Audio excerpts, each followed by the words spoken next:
అజారుద్దీన్ ఎమ్మెల్సీగా ఎంపిక చేయడంతో జూబ్లీ హిల్స్ నుంచి పోటీ చేయబోయే అభ్యర్థిని ఎంపిక చేయడంపై కాంగ్రెస్ ఫోకస్ చేసినట్టు అర్థమవుతోంది. ఇక్కడి నుంచి తానే పోటీ చేస్తానని అజారుద్దీన్ ప్రకటించినప్పటికీ ఆయనను ఎమ్మెల్సీగా ఎంపిక చేయడం ద్వారా జూబ్లీ హిల్స్ టికెట్ రేసు నుంచి పక్కకు తప్పించింది కాంగ్రెస్ నాయకత్వం.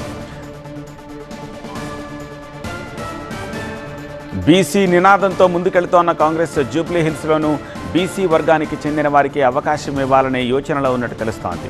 అందుకు తగ్గట్టుగానే అభ్యర్థుల ఎంపిక ప్రక్రియ కొనసాగుతోందని తెలుస్తోంది. కాంగ్రెస్ తరపున నవీన్ యాదవ్ పేరు ప్రచారంలో ఉంది. కొంతకాలంగా కాంగ్రెస్ తరపున ప్రచారంలో కూడా నవీన్ యాదవ్ పాల్గొంటున్నారు. దీంతో ఆయనకు టికెట్ రాబోతోందా అనే టాక్ నడుస్తోంది. అయితే తాజాగా జూబ్లీ హిల్స్ కాంగ్రెస్ టికెట్ రేసులోకి మాజీ మేయర్ బొంతు రామ్మోహన్ వచ్చినట్టు కాంగ్రెస్ వర్గాల్లో ప్రచారం జరుగుతోంది. మేయర్గా పనిచేసిన అనుభవం, పరిచయాలు ఆయనకు కలిసి వచ్చే అంశమని పార్టీ భావిస్తోంది. బొంతు రామ్మోహన్ బీసీ వర్గానికి చెందిన నేత కావడం ఆయనకు కలిసొచ్చే ప్లస్ పాయింట్. బొంతు రామ్మోహన్ భార్య శ్రీదేవి యాదవ సామాజిక వర్గానికి చెందినవారు కావడం బొంతు రామ్మోహన్కు కలిసొచ్చే అంశం. ఇక ఎంఐఎంతో ఉన్న సంబంధాలు బొంతుకు మరో అడ్వాంటేజ్.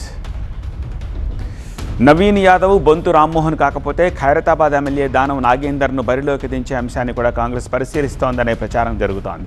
గతంలో ఇక్కడ పనిచేసిన అనుభవం ఉండడం దానం నాగేందర్కు కలిసొచ్చే అంశం. అయితే బీసీలకు కాకుండా ఓసీలకు టికెట్ ఇవ్వాలని అనుకుంటే పీజేఆర్ కుమార్తె విజయారెడ్డి ఈ రేసులో ముందుంటారనే ప్రచారం సాగుతోంది.